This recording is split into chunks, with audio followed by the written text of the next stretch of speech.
عمر رضی اللہ عنہ کا نام دیکھیے اور غور کیجئے، 3 حروف ہیں، عین میم را۔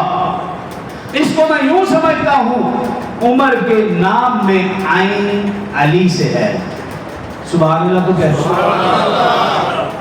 عمر کے نام میں میم محمد صلی اللہ علیہ وسلم سے ہے، عمر کے نام میں را رب جلیل کے نام سے ہے۔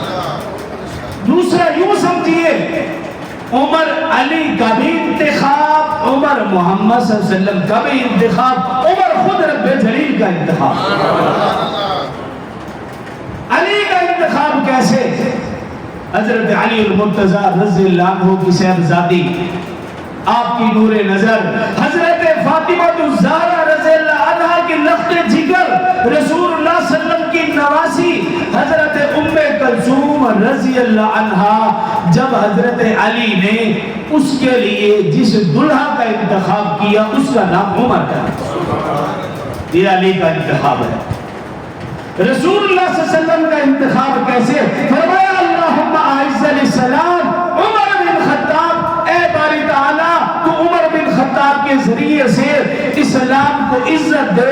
دوسرے لفظ میں یوں کہوں گا، رسول اللہ صلی اللہ علیہ وسلم کے صحابہ کی تعداد 1.25 لاکھ ہے، ابو بکر بھی ہے، عثمان بھی ہے، علی بھی ہے، حسن بھی ہے، حسین بھی ہے، عشرہ مبشرہ بھی ہے، بدری صحابہ بھی ہے، احد والے صحابہ بھی ہے، 1.25 لاکھ صحابہ ہے، لیکن رسول اللہ صلی اللہ علیہ وسلم کا انتخاب دیکھیے، فرمایا لو کان بعدی نبی لکان عمر بن الخطاب، اگر میرے بعد کوئی نبی ہوتا تو عمر بن خطاب نبی ہوتا۔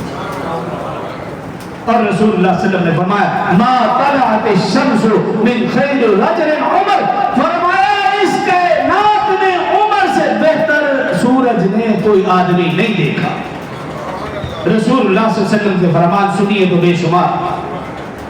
اسی طرح فرمایا رسول اللہ صلی اللہ علیہ وسلم نے کہ میرے عمر کو دیکھ کر شیطان، چاہے وہ انسانوں میں سے ہو یا جنوں میں سے ہو، وہ اپنا راستہ ہی بدل لے گا۔